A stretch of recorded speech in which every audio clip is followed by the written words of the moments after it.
the foot as worthless. Is trampled underfoot as worthless. I had to look that up because I'm like, I didn't really understand that. But what it means is the complete loss of purpose. So if you're supposed to be a preservative and you're supposed to be saving something, and because you have officially lost your flavor, you're useless, where they use you as salt. Like, say for instance, it's snowing and we throw salt on the ground and people are walking over for it to be safe to walk. That's it. And so it says the contaminated salt that has lost its preservative renders it useless for consumption and fit only to discard on paths to be thrown and trampled under the foot.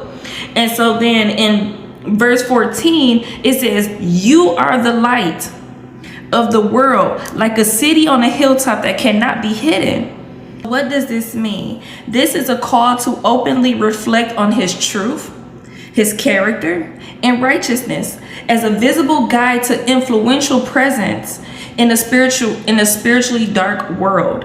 And so we have to recognize that time is going to be coming, that things are going to get hard and people are going to be looking for Christ. And we have to live by example, to where when people see us, they see God. And when we speak his words, that they know that is God. We have to try to make sure that we are on the right path.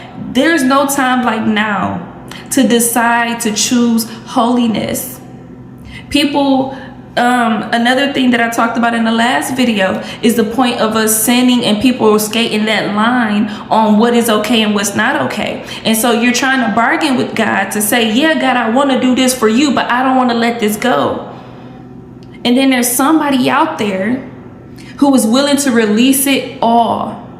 I can honestly say this is the first time that I literally released it all. I felt like I always had something in my hand when I was releasing something. And then when things would go my way, it's like, oh, thank you, Lord. And then when things went bad, it was like, it was the enemy, when really it was me. God was calling me higher to a new place to where I will be available to be used. So now I'm in a new city and people are still finding me to say, can you pray for me? I'm getting random phone calls from people I have not heard in years to talk to me about the Lord. And so it's such a blessing, and it's so great to be able to be in position to be used. I'm not all over the place. I didn't come up here clubbing, drinking, none of that. I came here for business. I kept my head down. I kept my head in the word, and I chased after God, and he worked those things out of me to where I was be able to then have the character of Christ, the fruit. Am I more patient?